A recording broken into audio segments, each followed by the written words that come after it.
Hello and welcome back to another on Respect and to another edition of NXT Out of 10, and Battleground is less than 3 weeks away, so this week's show was hard at work setting up the card. It continued to build up with a number one contender match for the Women's World title and a Battle Royal for the Men's World title, but we started things off with Joe Hendry and Hank and Tank versus Dark State. But before that, NXT opened with some shots of people arriving at the Performance Centre before we went to the entrances, and yeah, it was Dark State, Osiris Griffin, Dion Lennox and Cutler James, the three members, so Squawk and Sugars offered support from ringside. The match got started with everyone brawling and the intensity never slowed down. It may not have been pretty, but everyone thought it brought a lot of energy. Hank, Tank and Hendry had control for most of it, but Dark State kind of turned the advantage. Trick Williams pulled Hendry out of the ring and fought into the back, which left Hank and Tank taken out by Dark State with a huge pan bomb for the win. So yeah, gives Dark State the momentum. Maybe could have been a more convincing win, but also continues to feud with Trick and Hendry, which I'm not against at all. So yeah, I'll give it a 5 out of 10.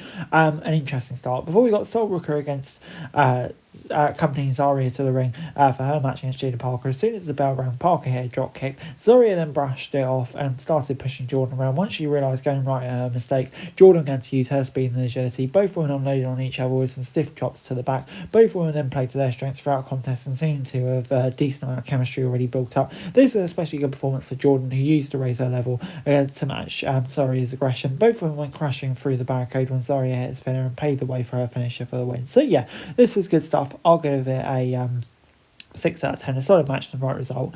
We then got a shot at Obafemi's NXT title on the line as 25 men from NXT, LFG, Evolve and TNA competed in the Battle Royal. Trick Williams entered the ring first before a break, and then Ethan Page joined away. And the final entrant was Elijah, of course known as Elias in WWE. Surprised but good to see him back. The match included a lot of faces who might not be familiar to WWE fans, but that was kind of the point. Most of those were easy eliminations for the bigger stars. Matches like this are even harder to follow than, for example, the Rumble, because everyone's in the ring at once, so a few went unnoticed. While Battle Royals always have some level of fun to them, they tend to fall into two categories. They are easy to follow or complete chaos. This one was more of a latter, but I would say in a good way. They still managed to address some stories and feuds, so it wasn't just mayhem. Williams' actions earlier in the show came back to bite him when Hendry showed up and distracted, so Elijah could throw him out. Bourne, Spears, Evans and Page were the final four. In a shocking ending, Bourne ended up getting the win for Nicole to crash you, eliminating Page and Spears. And yeah, did not see this one coming at all, but a very intriguing choice. And I definitely think Miles Bourne, while I didn't see it coming, I think he could really thrive given this opportunity. So yeah, I'm very much looking forward to seeing where it goes,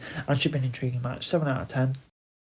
Following a backstage segment earlier in the show, Parker and Petrovic then ended up in a singles match. The crowd was chanting and having fun, and that got a quick exchange. Petrovic seemed to have Parker's number early on and forced her to throw out the ring to regroup. Petrovic missed a rolling kick that gave Parker the opening she needed to hit her finisher for the win. This was a quick match, but both women brought a lot of enthusiasm to the ring. So yeah, I'll give it a 5 out of 10. It was a solid enough match, but yeah.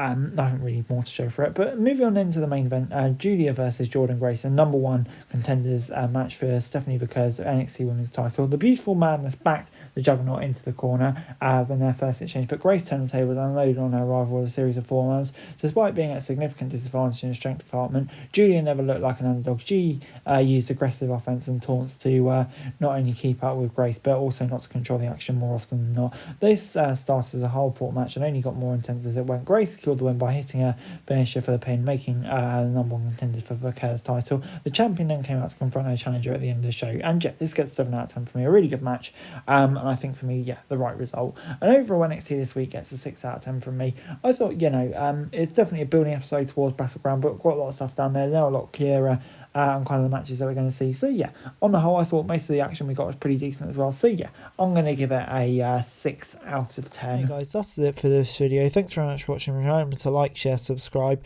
follow us on our socials, link in the description below for daily wrestling news, meme and content. Subscribe to our other channels on screen right now, that'd be greatly appreciated. Thanks very much for watching. Peace out.